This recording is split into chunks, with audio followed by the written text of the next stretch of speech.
그런 자들에게 하시며 그것을 덮으시는 하나님의 은혜만이, 하나님의 영광만이, 하나님의 능력과 긍휼만이 드러나는 이 아침 시간 되게 하여 주옵소서. 그래야 우리가 더욱더 예수 그리스도의 의만 의지하여 우리의 티끌됨과 죽은 흙됨을 낱낱이 폭로당하고 인정하고 자각하며 예수만을 더욱더 의지하여 그 앞에 항복하는 그러한 참된 성도의 삶을 오늘도 하나님의 말씀으로 도움받게 하여 주옵소서. 예수님의 이름으로 기도합니다.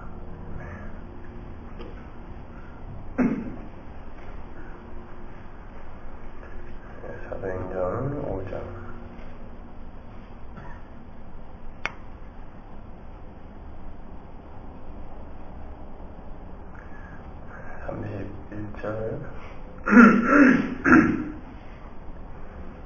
31절만 볼게요. 이스라엘로 회개케 하사 주의 사함을 얻게 하시려고 그를 오른손으로 높이사 임금과 구주를 삼으셨느니라. 한 절 갖고 지금 우리가 몇 번에 걸쳐서 살펴보고 있는데 오늘은 우리 구주라는 단어에 대해서 한번 살펴보죠. 구주, 소텔이라는 단어인데요. 구주, 임금이라는 단어는 그 알키코스, 통치자, 지배자라는 뜻이에요. 하나님이 예수님을 오른손으로 높이사 하나님의 권능으로 인정하사 그런 뜻이죠. 임금, 통치자, 우리의 통치자, 지배자로 삼으시고 구주로 삼으셨다. 구주라는 것은 소조, 구원이라는 걸 우리에게 선물하는 구원의 주체라는 뜻이에요. 구원의 유일한 주체는 예수밖에 없는 거죠. 그러니까 내가 곧 길이요 진리요 생명이다 라고 말씀하신 그 예수, 내가 곧 길이요 진리요 생명이라는 건 나만 이런 뜻이죠. 나만 길이고 나만 진리고 나만 생명이라는 뜻이죠. 그렇다면 이 세상의 다른 모든 인간들의 시도는 전부 길이 아니고 진리도 아니며 생명이 아니라는 뜻이죠. 그래서 우리의 행위를 우리 이 땅에서 전혀 근거하여 하나님 앞에 구원의 조건이나 자격으로 내놓을 수 없는 거죠. 근데 여러분, 구주라는 그런 단어에서 우리가 살펴볼 것은 구주는 우리의 죄를 사하신 분입니다. 그렇죠? 근데 구원이 죄 사함에서 끝나는 건가요? 죄만 사해지면 그냥 우리는 천국 들어갈 수 있는 겁니까?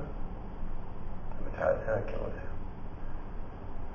죄사함에서 끝나는 게 아니라 그 죄사함이라는 것을 근거로 하나님과 죄인들의 화목이 그 다음에 과정으로 들어가야 돼요. 화목. 그래서 로마서에도 보면 우리가 하나님과 화목해야 된다는 말이 있고 로마서 5장에 나오죠. 또 고린도 후서에도 보면 화목, 화평에 대한 이야기가 나와요. 한번 찾아볼까요? 고린도 후서 5장으로 한번 가보죠.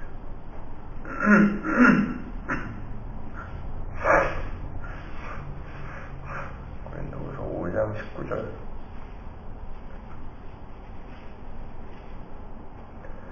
이는 하나님께서 그리스도 안에 계시사 세상을 자기와 화목하게 하시며 저희의 죄를 저희에게 돌리지 아니하시고 화목하게 하는 말씀을 우리에게 부탁하셨느니라. 이러므로 우리가 그리스도를 대신하여 사신이 되어 하나님이 우리로 너희를 권면하시는 것 같이 그리스도를 대신하여 간구하노니 너희는 하나님과 화목하라. 자, 화목하라. 여러분, 하나님과 화목하려면 어떻게 해야 화목할 수 있어요? 어떻게 해야 하나님이 좋아질까요? 어떻게 해야 화목하죠?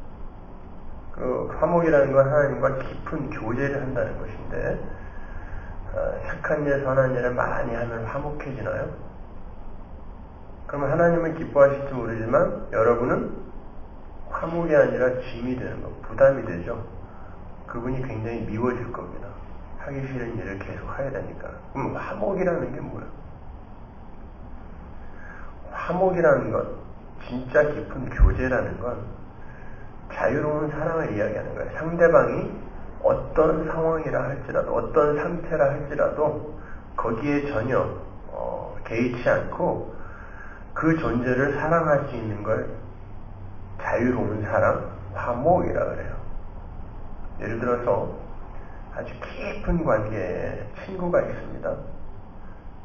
그 친구 관계 속에서 진짜 깊은 화목한 관계란 그 친구가 자기의 치부를 드러냈을 때, 어두운 면을 드러냈을 때, 야, 너 그렇게 안 봤는데 너 굉장히 지저분한 아이구나, 굉장히 못된 사람이구나가 아니라 그 친구의 이야기를 듣고, 그리고 그 상황에 있는 친구의 이야기를 경청하며 함께 울어주는 걸 교제, 화목이라고 해요.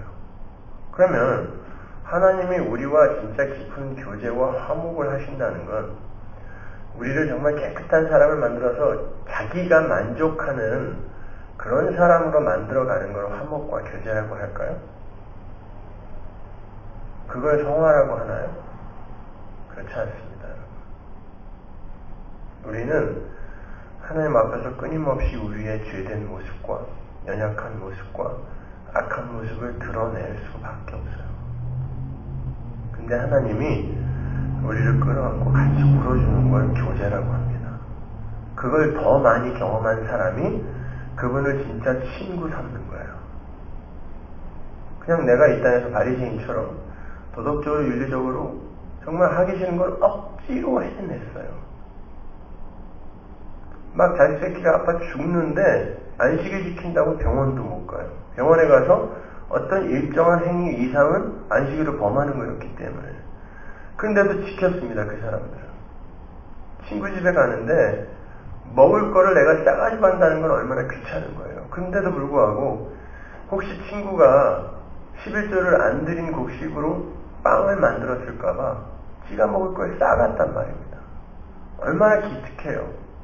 그러나 그들에게 그 하나님이 정말 사랑하는 하나님이 되었을까요? 깊은 교제의 하나님이 됐을까요? 안 됐으니까 하나님이 직접 내려오니까 때려 죽인 거 아닙니까? 너 참 불편해. 왜 자꾸 내가 율법으로 도덕으로 윤리로 나를 열심히 가리고 있는데 왜 네가 뭔데 나보고 자꾸 회개하라고 그러고 내 어두운 면을 왜 자꾸 폭로시켜? 예수님은 그 죄를 폭로시키면서 너 이런 나쁜 놈이야, 너 지옥 가야 돼가 아니라 그러니까 나를 믿어였거든요. 근데 이 죄인들이 자격지심에 네가 나를 폭로해놓고 어떻게 내가 이 자존심 상한 이 모습으로 어떻게 내가 행복할 수 있을 거라고 생각하니 너만 죽어주면 돼 라고 이야기하는 거예요. 여러분, 성도는 이 땅에서 하나님과 화목하기 위해서 하나님의 은혜의 크기가 얼마나 큰 것인지를 더 많이 경험해야 돼요. 아, 이 존재는 내가 어떤 부끄러운 부분을 내어놓아도 나와 함께 울어줄 뿐이지 율법으로 나를 그것으로 정죄할 뿐이 아니구나를 오히려 배우는 거예요. 그래서 그분과 친해지는 거예요. 이제는 내 모든 걸 그냥 다 말해버릴 수 있는 존재가 되는 것입니다. 근데 인간들은 그 알량한 자존심을 너무 포기하지 못하는 거예요. 그냥 그거 지키려고 어떻게 해서든지 그냥 내가 하나님의 기쁨이 되기 위해 어떤 일을 행하는 게 아니라 하나님 앞에 내가 어떤 괜찮은 존재가 되기 위해 착한 일들을 하려고 한단 말입니다. 여러분, 그거는 굉장히 기특하고 좋은 일 같지만 그게 죄입니다. 그 자체가 죄예요. 그래서 예장 성화 합동측, 한국의 합동측 교단도 이미 하나님의 그런 예정이라든지 이런 은혜의 교리를 다 버렸어요. 합동측도. 한국 마지막 최후의 보루였어요. 합동신학교는요. 근데 거기에서도 그냥 우리가 하나님 앞에서 우리의 힘과 노력을 내어놓아 하나님이 기뻐하는 괜찮은 사람이 되자로 끌고 가기 시작했어요. 왠 줄 아세요? 그래야 사람들이 교회에 열심을 냅니다. 종교행위에 열심을 내고 그래야 사람들이 헌금을 많이 해요. 그러니까 결국 착한 일을 강조하는 건 너희들 교회에 열심을 부려라로 이어지는 거고, 교회에 열심을 부려라는 헌금 많이 하고 봉사 많이 해서 교회 잘 돌아가게 만들어 준 거예요. 결국은 글로 가는 거예요. 그러나 여러분이 하나님 앞에서 정말 그 은혜를 체험하지 못하고 하는 헌금, 은혜를 체험하지 못하고 하는 봉사, 선교, 구제 다 죄입니다. 그 자리에서 스탑하시고 은혜를 먼저 배우세요 하게 되면 일단 우리 교회처럼 헌금이 반으로 줄고, 그리고 사람들이 일을 안 하려고 그러죠, 교회에서. 근데 그게 맞는 거거든요. 교회는 그렇게 어렵게 굴러가야 되는 거예요. 그럼에도 불구하고 그러면은 우리의 세력이 약화되기 때문에 개혁주의조차 글로 가는 거예요. 성화론으로 결론을 지어버리는 거죠. 절대 아닙니다. 기독교는 그거 아니에요. 하나님과의 화목이에요. 하나님과의 화목. 여러분이 부끄러워할 만한 일을 친구에게 털어놨는데 그 친구가 정말 바른 모습으로 나의 죄만 정말 낱낱이 샅샅이 지적만 한다면 그 친구가 어떻게 화목해요? 어떻게 그 친구에게 내 모든 것을 털어놓으며 어떻게 그 친구에게 나를 좀 감싸 안아줘, 나를 좀 불쌍히 여겨줘, 나를 좀 위로해줘 라는 말을 할 수 있을까요? 우리가 이 세상에서 자꾸 그 죄에 대한 문제 때문에 성경의 서신서에 보면 그 죄에 대한 경고가 너무 많이 나오니까 그냥 그걸 죄라고 이렇게 사람들이 생각해가지고 그거는 안 되는데 라고 자꾸 생각하면서 스스로 자꾸들 나는 깨끗해질 수 있다라고 착각들을 하는 것 같은데, 여러분 죄라는 게 뭐예요? 한번 잘 생각해보세요. 죄가 뭡니까? 죄는 하나님과 인간과의 관계에서만 통용이 되는 단어예요. 그래서 사도 바울이 내가 하나님께만 죄를 지었다라고 말씀한 것입니다. 나중에 알고 나니까 사도 바울은 그게 자기가 밧세바를 범한 게 우리아에 대한 죄로 여겼기 때문에 우리아를 죽여버린 거예요. 감추려고요. 근데 나중에 나단의 질책을 받고 나니까 이 죄라는 건 내가 인간에게 행한 어떤 행위를 지칭하는 것이 아니라, 그래서 그걸 감추기 위해 또 다른 죄를 짓고 또 다른 죄, 이게 아니라 하나님께 범죄하는, 그러니까 하나님의 뜻을 좇아 하나님에게만 항복하면서 살아야 하는 내가 내 만족과 내 쾌락과 내 행복만을 위해서 산 그것이 죄인데, 어떤 그런 죄에 목화된 행위들을 하는 걸 죄라고 생각하니까요, 사람들이 죄를 안 지을 수 없거든요. 이 생각으로 짓는 죄가 내가 행위로 내놓은 죄와 똑같이 간주된단 말이에요, 하나님한테. 그러면 우리가 생각까지 어떻게 막아요? 그건 안 되잖아요. 그러니까 사람들은 자기가 죄를 짓고 있다는 그걸 감추기 위해서 자꾸 그 위에다가 가면을 쓰는 거예요. 그래서 그걸 나로 착각하고 오해하게 돼요, 자꾸. 근데 예수님은 이 땅에 오셔서 뭘 하시냐면 그 가면을 하나하나 벗겨내는 거예요, 자꾸. 세상은 그게 자기인 줄 알아요, 착한 나. 근데 예수님은 이 땅에 오셔갖고 그거 아니잖아, 거짓말 하지 마 그러면서 계속 율법 뒤에 숨어있고 도덕 뒤에 숨어있고 윤리 뒤에 숨어있는 그 존재들의 가면을 계속 뜯어버리는 거예요. 근데 이게 순간 접착제 같은 강력한 접착제로 붙어 있어요. 마스크라는 영화에 보면 그냥 마스크를 탁 쓰면 이게 얼굴이 돼버리죠. 마찬가지예요. 선풍기 아줌마의 그 얼굴, 콩기름 공업용 유지를 막 집어넣어서 얼굴이 이만해졌는데 나중에 열어보니까 그거만 빼내면 될 줄 알았더니 이게 다 살이 됐어요. 그래서 그 공업용 유지만을 못 꺼내내고 살을 잘라냈단 말입니다. 마찬가지예요. 그러한 가면들은 우리가 자꾸 나를 드러내고 나를 자랑하고 나를 괜찮은 존재로 올려놓기 위해 타인들로부터 그런 평가를 받기 위해 내가 쏜 가면들이 내 살이 되어버렸단 말입니다. 예수님이 그거를 도려내려 오신 거예요. 그러니까 얼마나 아파요. 근데 그 아픔을 이 역사와 인생 속에서 우리가 살아내는 거란 말이에요. 그걸 신앙생활이라고 해요. 근데 그게 잘라지려면 내가 원래 어떤 모습인지가 나에게 계속 발각이 돼야 돼요. 내가 계속 나는 괜찮은 존재야, 나는 잘하고 있어, 이리로 가면 안 돼요. 그렇기 때문에 신앙생활을 하는 게 예수님이 내 안에 들어온 공업용 유지와 콩기름을 맷으로 지금 잘라내고 있는 그런 아픔으로 우리에게 와야 돼요. 그리고 그 더 잘라내어지는 더러운 살들의 실체, 그리고 그것이 나의 아름다움과 나의 자랑을 위해 내가 꽂아놓은 이물질이라는 걸 내가 알아야 돼요. 하나님에게 폭로당해야 돼요. 그렇기 때문에 예수를 올바로 믿게 되면 괴로워야 됩니다. 고통스러워야 돼요. 착하게 잘 살자, 모든 이가 다 평등한 그런 살기 좋은 세상을 만들자, 그게 다 가능입니다.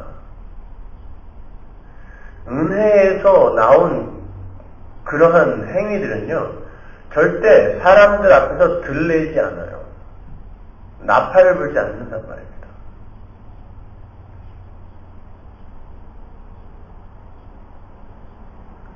그런데 오늘날 교회에는 착한 사람들이 너무 많아요. 그리고 한번 해보겠다라는 사람들이 너무 많아요. 은혜의 왕노릇이라는 그 사도 바울의 절절한 그 표현은 어디로 간 거예요? 은혜가 왕노릇을 해야 되는데 내 의지가 왕노릇을 하려고 해요, 자꾸.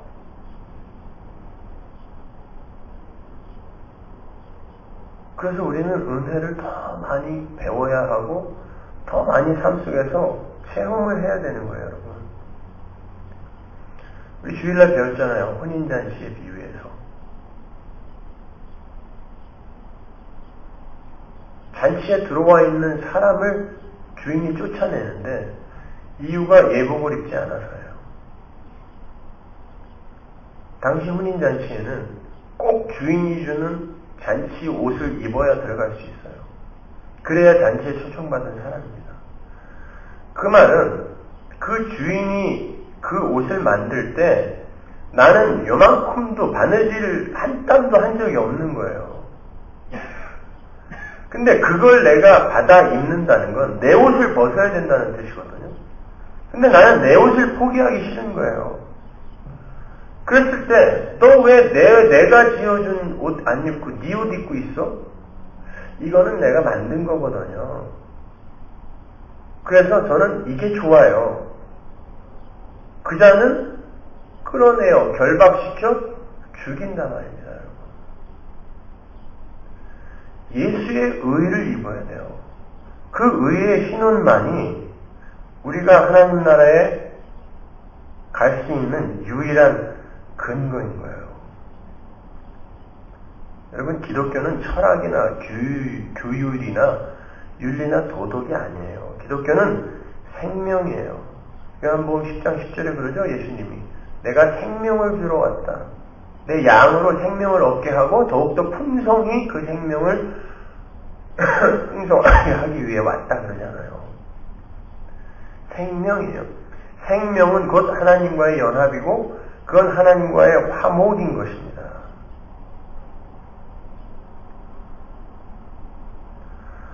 근데 교회 안에 달인들이 너무 많아서 전문가들이 너무 많아요. 윤리 전문가, 도덕 전문가. 개그 콘서트라는 그 개그 프로에 보면 달인이라는 코너가 있어요. 뭐든지 잘한대. 16년 동안. 근데 결국은 뭐예요? 완전히 엉터리로 폭로가 되죠, 그죠? 그게 왜 인기가 좋으냐면, 이 세상엔 너무나 전문가를 자처하는 권위들이 많아요. 근데 그 개그 속에서는 그 권위가 왕창 해체가 되거든요. 그러니까 사람들이 스스로들이 아는 거예요. 그러니까 그것을 웃음으로 웃어서 얼버무리는 거죠.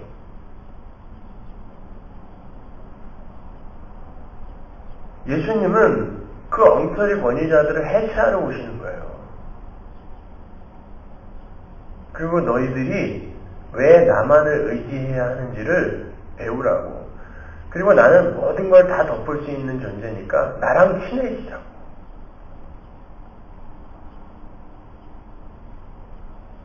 근데 그 예수를 오해를 해서 사감 선생님처럼 생각하는 거죠. 절대 예수님은 그런 분이 아닙니다. 여러분, 우리는 구원받은 이후에도 그 죄에 대한 욕구, 그 편향성을 갖고 있어요. 내 속에 나를 지배하는 또 다른 법이 있다라고 이야기한 사도 바울의 이야기처럼 그런 마쿨라라는 오염이라는 죄에 대한 편향성이 내 안에 여전히 있다고. 근데 그건 내가 어떻게 해결할 수 있는 문제가 아니에요. 그냥 내 안에 있는 잉태된 생명이 그 생명이 어머니를 먹어버리고 어머니를 망가뜨려버리고 결국은 생명으로 출산이 되는 것처럼 내 안에 잉태된 은혜의 예수가 나의 옛사람을 먹는 거예요. 나를 먹어버리면, 그리고 나를 조종하게 되면 내가 어떻게 되는 줄 아세요? 여자들이 임신을 하면 첫 번째 나타나는 현상이 몸이 망가지는 겁니다.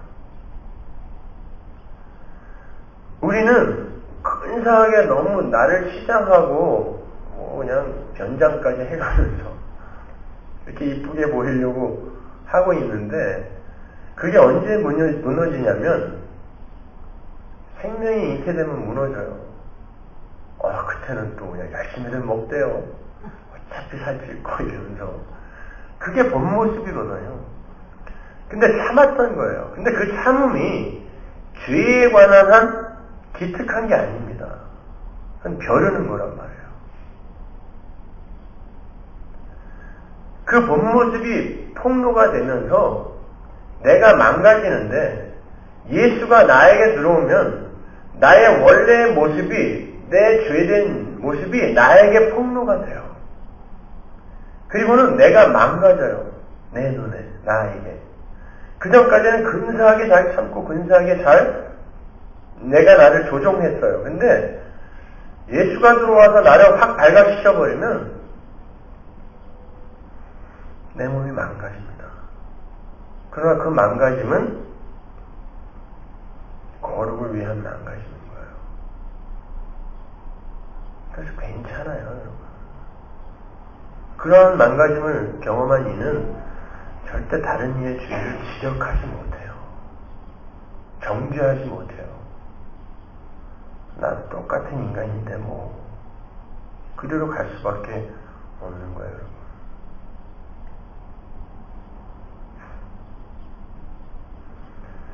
한 군데만 한번 볼까요?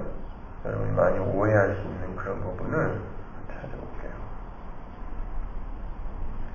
로마서 6장으로 한번 가볼까요?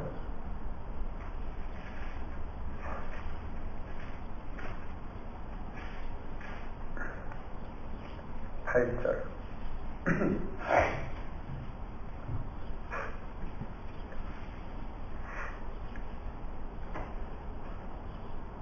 자, 8절. 만일 우리가 그리스도와 함께 죽었으면 또한 그와 함께 살 줄을 믿노니 이는 그리스도께서 죽은 자 가운데서 사셨음에 다시 죽지 아니하시고 사망이 다시 그를 주장하지 못할 줄을 알미로라. 그의 죽으심은 죄에 대하여 단번에 죽으심이요 그의 살으심은 하나님에 대하여 살으심이니 이와 같이 너희도 너희 자신을 죄에 대하여는 죽은 자요 그리스도 예수 안에서 하나님을 대하여는 산 자로 여길지어다. 그러므로가 중요한 거예요.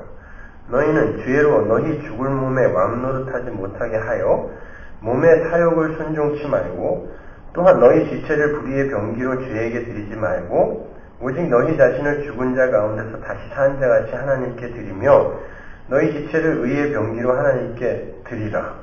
죄가 너희를 주관치 못하리니 이는 너희가 법 아래 있지 아니하고 은혜 아래 있음입니다. 보세요 여러분 8절부터 10절까지는 11절까지는 이제 예수님이 우리를 품어안고 죽으시고 살으셨기 때문에 니네는 죽었다. 죄에 대해서 죽었다 그래요. 그리고 예수 안에서 하나님에 대하여 살았다 그럽니다. 근데 12절 보면 그러므로 그러죠. 근데 그 앞에 이야기가 뭐예요? 예수님이 다 해놓으셨으므로 라는 뜻이에요. 그러므로 너희는 너희 자신을 죄에 대하여 죽은 자요 그리스도 예수 안에서 하나님을 대하여 너희 죽을 몸에 왕노릇하지 못하게 하고 사욕을 순종치 말고 그러라 그러죠. 그러면서 다시 14절을 보면 죄가 너희를 주관치 못하리니 이는 너희가 법 아래 있지 않고 은혜 아래 있음이니라 그래요. 그러면 죄가 우리를 주관치 못한다면서 우리가 은혜 아래 있다면서 우리 보고 뭐를 하라는 거예요?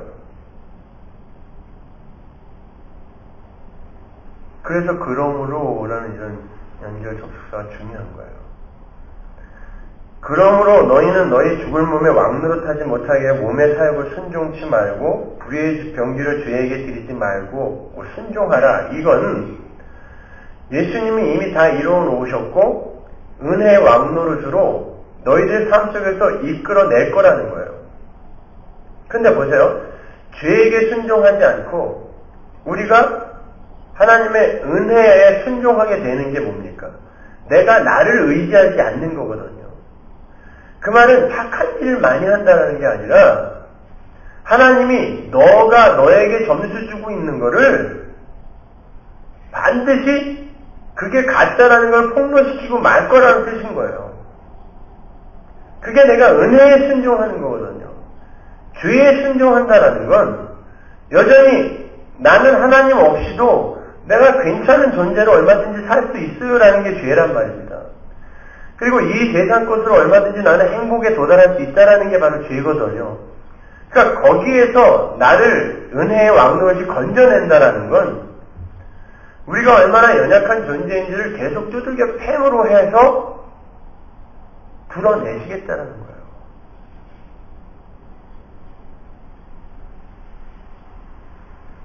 그러니까 여러분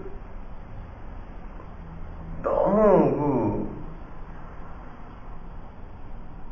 도덕과 윤리의 짐에 눌려가지고 엉뚱하게 그걸 어떻게 내가 해보겠다는 식의 죄를 지으시면 안 돼요.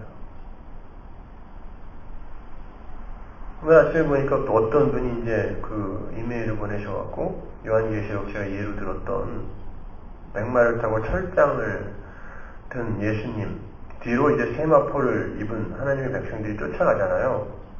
그 전쟁을 저는 예수님이 바로 우리를 향해 전쟁을 하러 오시는 것이다 라고 설명을 해드렸습니다. 그랬더니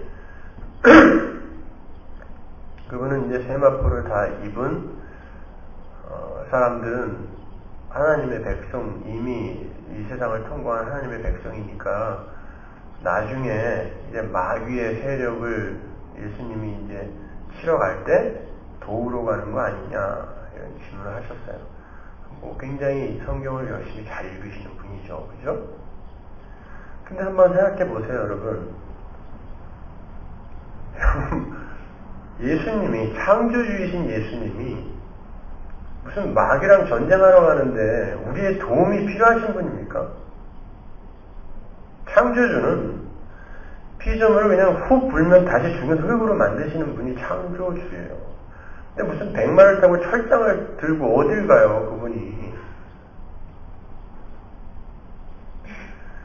여러분, 세마포를 입고 우리가 예수님 뒤를 쫓는다는 건 영혼 속에, 그 묵시 속에 하나님의 나라 백성인 우리가 지금 그렇게 세마포를 이미 입고 하나님 나라에 완성되어 있는 우리라는 존재가 이 가시적인 역사 속에 내려와서 이 역사 속에서 그 하나님 나라의 그 완결된 하나님 나라의 그러한 모습을 위해 그 세마포를 입은 하나님의 백성들이 이 역사 속에서 예수님을 앞당에 세워 어떤 전쟁을 하고 있는지를 보여주는 거예요. 그리고 그 전쟁이 종결이 되면 그냥 마귀는 필요 없는 존재가 되어 그냥 불 속으로 들어가는 거죠. 무슨 전쟁이에요, 그게. 아마겟돈 전쟁, 뭐 이런 것들은요, 전부 지금 성도가 이 세상에서 치르고 있는 어떤 전쟁을 극화시켜 놓은 거예요. 그리고 마지막에 이제 종결될 거기 때문에 그 마지막에다가 갖다 놓은 거죠. 그 아마겟돈의 전쟁의 연장선상에 있는 것이 바로 성도들의 전쟁이거든요. 이 전쟁들을 뭉뚱그려 아마겟돈 전쟁이라고 하는 거예요. 마지막에 있을 그 대단한 전쟁과 함께. 그러니까 이미 하나님 나라에서 지금 완성되어 있는 그러한 현실, 세마포를 입었다는 건 이미 완성이 되어 하나님 나라 백성으로 살고 있다는 거거든요. 근데 그때 또 전쟁에 동원이 된다라는 건 이건 이렇게 50만 대도 하는 건데 이건 어떻게 하나님 나라 백성이 또 다른 어떤 전쟁에 동원이 됩니까? 완성된 그 나라에서 아니란 말입니다. 이 세상에서 성도는 내 안에 있는 마귀의 세력, 이걸 폭로당하면서 이 마귀의 세력, 하나님, 나는 어쩔 수 없는, 내가 따먹고, 내가 선악과를 먹고, 내가 마귀가 됐는데, 어떻게 이것을 내가 토해냅니까? 백설경 공주가 그 독사과를 먹고, 스스로 무슨 이 식도의 근육을 이용을 하여 토해낼 수 없는 거예요. 왕자가 찾아와줘야 되는 겁니다. 네? 그래서 등을 치던 키스를 하던 한번 해줘야 깜짝 놀라서 튀어나오는 거지. 그러니까 내가 선악과를 먹고 지금 그 선악과가 내 목에 걸려서 내가 마귀화되어 있어요. 그 독이 이미 내 안에 다 퍼져 있습니다. 그걸 예수님이 오셔서 드러내세요. 그러면 아하, 나는 어쩔 수 없는 이 일을 누군가가 도와주셔야 되는데 내 앞에 백마 타고 철장을 든 전지전능한 창조주이신 저희가 내 대장이구나. 저분을 꼭 붙들어야 되겠다. 이게 전쟁이에요. 안 해봐야지. 참아봐야지. 어떻게 해서 내가 견뎌내고 말 거야. 난 이겨내고 말 거야. 우리 마누라가 아무리 바가지를 긁어도 나는 정말 성인 군자처럼 참을 거야. 여러분, 그게 기특한 참음이에요? 그게 기특한 인내입니까? 그러니까 일본에 그런 황혼 이혼이 많은 거예요. 평생 벼르고 참고 참다가 늘 그냥 뭐라 그래도 아리가또 고자이마스 그러다가 70대 갖고 내가 미쳤냐? 내 40대 다 장가가고 시집 갔는데 내가 아직 왜 지금 이 시간에 너랑 살아야 돼? 그리고 찔러 죽이거나 이혼을 하는 거예요. 여러분, 그거는 사랑이 아니에요. 교제가 아니고, 그건 순종도 아니고, 인내도 아니고, 아무것도 아니에요.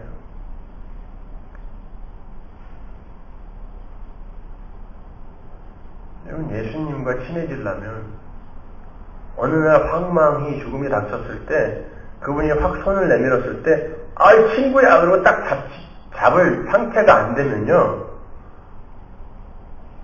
여러분, 그분이 손 내밀었을 때, 누구세요?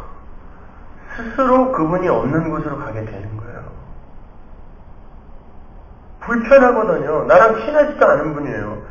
언제든지 나에게 도덕과 윤리와 내가 할 수 없는 모든 일들을 나에게 강요하는 그런 분인데 그분이 손 내밀면서 그래, 유격대 조교처럼 이제 진짜 내가 있는 곳에 왔구나. 너는 오늘부터 죽었다. 이거 아닙니까?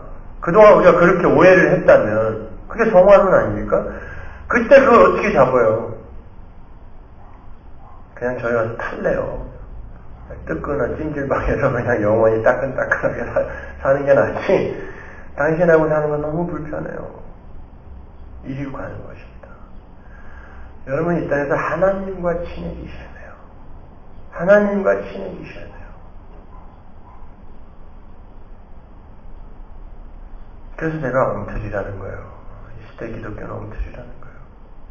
하나님의 이름을 부르면서 하나님을 가장 모독하는 게 기독교예요. 내가 보기에. 좌로 돌아봐도, 우로 돌아봐도, 맨 그냥 세력이나 키우려고 하는 인간들, 인기나 얻으려고 하는 인간들, 자기의 깨끗함으로 훌륭한 존경을 받고 찬사를 받으려고 하는 인간들, 세상에게도 칭찬을 받는 교회를 만들죠. 그래갖고 그냥 일간지에서도 칭찬을 대서특별할 만한 일들을 프로그램으로 막 만들어내는 그런 기특한 교회들, 아니 친목단체들. 아니, 세상으로부터 교회는 늘 미움을 받는다고 했는데, 교회가 교회다움을 유지하는 만큼 세상은 우리를 미워한다고 했는데, 왜 오늘날 개혁주의 교회는 이렇게 세상으로부터 칭찬을 받아요? 야, 재정이 투명한 교회, 구제를 열심히 하는 교회, 장로 선출을 하는데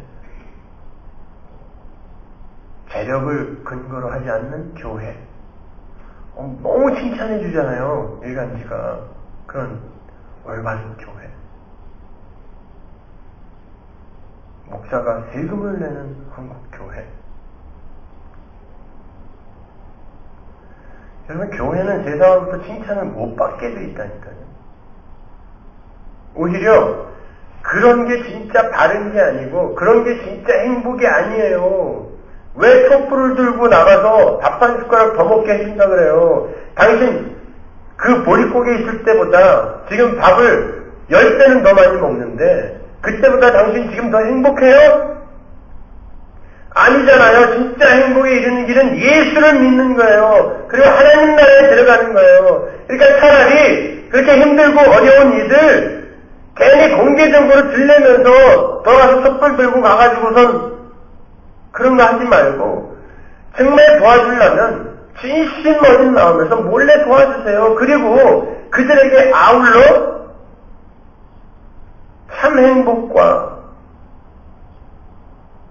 참 의의 길이 무엇인지도 함께 전해주세요. 그러면 어떡하겠어요? 세상이 욕해요, 그 교회를. 저놈들은 행동하지 않는 양심이다. 보네포의 책도 못 읽어봤냐. 저는 보네포가 천국 같다라는 확신 없어요. 너무나 기독교 교회에 악영향을 미쳤어요, 제가 보기에. 여러분, 신사참배 안 한 게 대단한 게 아니라, 하고 나서 하나님, 저는 이런 존재밖에 안 돼요, 불쌍히 여겨주세요 라고 그걸 앞에 무릎 꿇은 그 배신자 목사들이 대단한 겁니다. 나는 신사참배 안 했어. 그러니까 신사참배 한 놈들 지금 다 색출해내갖고 그들에게 잘못 주어진 명예 다 끄집어내리자. 지금 고신이 하고 있는 거죠, 이게. 100년도 넘은 신사참배를 아직까지도 그 우려먹고 앉아있어요. 우리는 안 했다를 아직까지도 우려먹고 앉아있어요. 그게 진짜 하나님의 은혜를 안 사람들입니까? 여러분, 깊이 생각해 보세요. 도대체 인간이란 존재가 신사참배를 안 할 수 있는 존재입니까? 정말 자기가 안 했다면 그건 하나님의 은혜로 안 하게 된 거예요. 어떻게 인간이 지 새끼를 기름가마에 집어넣는데 내 눈을 보면서 엄마 아빠가 예수 부인하지 않으면 나 지금 여기 기름가마에 튀겨서 죽어요. 금방 튀김이 되는데 엄마 아빠 날 살려주세요 그러는데 그걸 무시하고 아가야, 잠시 후면 너랑 내가 천국에서 만날 거야. 이걸 할 수 있는 인간이 진짜 있습니까? 저는 그게 막이라고 생각해요. 근데 그걸 할 수 있게 한 분이 하나님일 때는 할 수 있는 거지만 대부분은 거기서 무너지는 게 맞아요. 무너지고 나서 하나님, 그래서 제게는 예수가 필요한 거예요.로 가야지. 내 새끼라도 나의 신앙의 자존심을 지키기 위해서는 죽이는 게 그게 막이 될 길이 무슨 인간입니까? 그래놓고 나는 안 했다고 가는 게 막이지 뭐예요 그게. 지 자존심 지키기 위해서, 지 신앙 양심 지키기 위해서 그런 거 안 하는 게 올바른 거냐고요.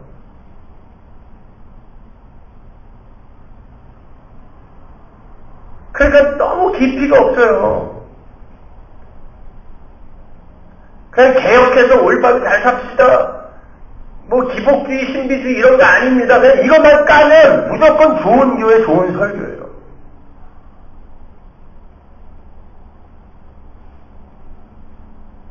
오히려 그게 더 무서운 거예요. 신비주의, 기복주의는 그냥 귀엽기나 하죠. 이거 안쓰럽기나 해요. 그죠? 순진하잖아요. 차라리 솔직하잖아요.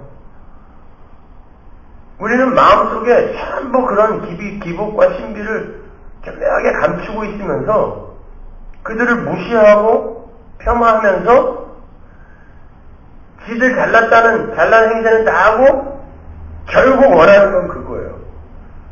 한번 보세요. 우리 교회도 그렇게 뭐 말씀에 서 있다고 어쩌고저쩌고 하지만 진짜 그러한 견딜 수 없는 고난이 닥쳐왔을 때 몇 명이 견뎌내는가요?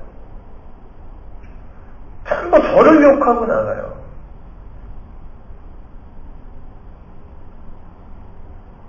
그럼 그동안 그들이 고백했던 신앙 고백은 뭡니까? 가짜죠. 차라리 순복음교회 가갖고 랄랄랄라 거리는 게 나아요.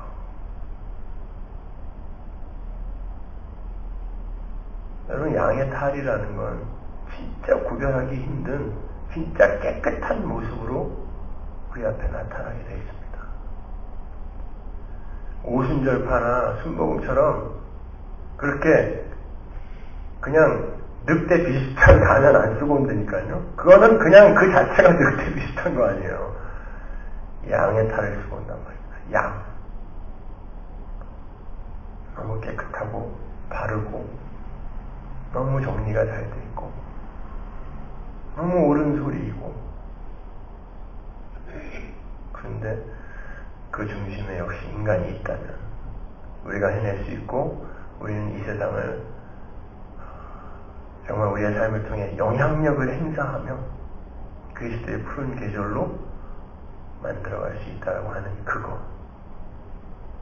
그게 가장 위험한 마귀의 속임수예요. 마귀는 여러분 우리가 상상하는 것보다 굉장히 더 큰 세력이에요. 우리가 기대하고 추측하는 그런 방법으로 우리를 공격하지 않습니다. 그냥 우리는 계속 하나님 앞에서 죽은 흙대는 되는 거예요. 하나님, 나는 죽은 흙입니다. 하나님의 생기 빠져나가면 그냥 죽은 흙입니다. 하나님이 언제 지옥 보내셔도 나는 할 말 없는 그런 존재입니다. 하나님, 그 생기 저에게는 거두지 말아주세요. 제발 부탁해요. 그러면 하나님, 저 선악과 먹지 말라고 안 먹을게요. 하나님, 제가 어떻게 이 상황에서 또 선악과를 먹고 이 지긋지긋한 이 지옥 같은 인생을 또 통과하겠습니까? 하나님, 당신의 은혜만이 나의 살 길입니다. 그리로 내려가는 거예요. 하나님 앞에서 어줍지 않은 자존심 챙기려고 하지 말아요. 그러다 보면, 그렇게 죽은 흙이 되다 보면요, 진짜 죽어요. 점점. 그렇게 되다 보면 나를 괴롭히는 그런 마귀 같은 인간들이 별게 아니게 돼요. 왜? 내가 마귀거든요. 근데 내가 그런 취급 당하는 게 당연한 거 아닙니까? 뒤로 가는 거예요. 거기에서 그렇게 낮아지다 보면 또 용서가 나오게 되는 거고, 하다가 또 뭐 안 되면 할 수 없는 거예요. 다시 하나님의 은혜 속으로 또 들어가는 거예요. 그렇게 계속 나를 덮으시는 내 신랑이신 예수님과 깊은 교제를 하게 될 때 나중에 예수님이 손 내밀면 그 손 얼른 잡을 수 있는 거예요. 그러니까 여러분 예수 믿는다고 하면서 여러분이 얼마나 그 하나님과 민감하게 교제하고 있는지를 늘 생각해 보세요. 여러분이 하나님과 민감하게 교제하려면 여러분 하나님 앞에서 많이 울어야 되고 또 그 하나님께 많이 원망도 해야 되고 그냥 계속 그렇게 교제하는 거예요. 여러분의 친구와 교제하든 그리고 내 잘못도 폭로 당하고 면목 없어 하기도 하고 잠깐 잠수 타기도 하고 다시 나와서 그 친구에게 연락하여 미안했어 하기도 하고 그냥 그렇게 사시면 되는 거예요. 은혜의 말씀 속에서 그냥 예수와 함께 그냥 사는 거예요. 뭘 대단한 거 하려고 그래요. 그냥 살아있는 것 자체가 하나님의 은혜의 왕노릇에 삶에 참여하는 거예요. 그러면 그 길에 하나님이 알아서 우리를 이끌어 가세요. 죽은 흙들이 뭘 해요 하기는. 그리고 그 일을 통하여 하나님이 뭐 기뻐하신다고요? 아이고 기특해라 하신다고요? 천만의 말씀. 그런 거 없어요. 그냥 살아계세요. 은혜가 이끄는 대로 사세요. 폭로당하는 거고 칭찬받을 땐 또 칭찬도 받고 살아있다 보면 어느 날 훌훌 털고 하나님 나라 가는 날 옵니다. 그날 기다리면서 살아보는 거예요. 기도하겠습니다. 하나님은 늘 감사합니다. 아버지 하나님, 하나님의 은혜와 공유를 더 많이 알게 해 주옵소서. 우리는 하나님의 은혜와 공유 없이는 도저히 한순간도 존재할 수 없는 존재들입니다. 하나님, 오늘 하루도 하나님의 은혜가 우리를 덮는 그런 하루 되게 하여 주옵소서. 하나님은 구주십니다. 우리를 죄에서 구하실 뿐 아니라 우리를 하나님과 화목케 하시는 분입니다. 그래서 하나님 우리의 삶에 개입하셔서 끊임없이 하나님의 이름을 부르게 하는 이러한 상황과 현실을 왜 우리가 부담스러워합니까? 왜 하나님이 침묵하는 현실이라고 오해합니까? 하나님, 이렇게 하나님의 이름을 부르며 그게 원망의 부름이라 할지라도 그렇게 끊임없이 우리를 하나님과 교제케 하시는 하나님의 은혜를 찬양하는 하루 되게 하여 주옵소서. 예수님의 이름으로 기도합니다.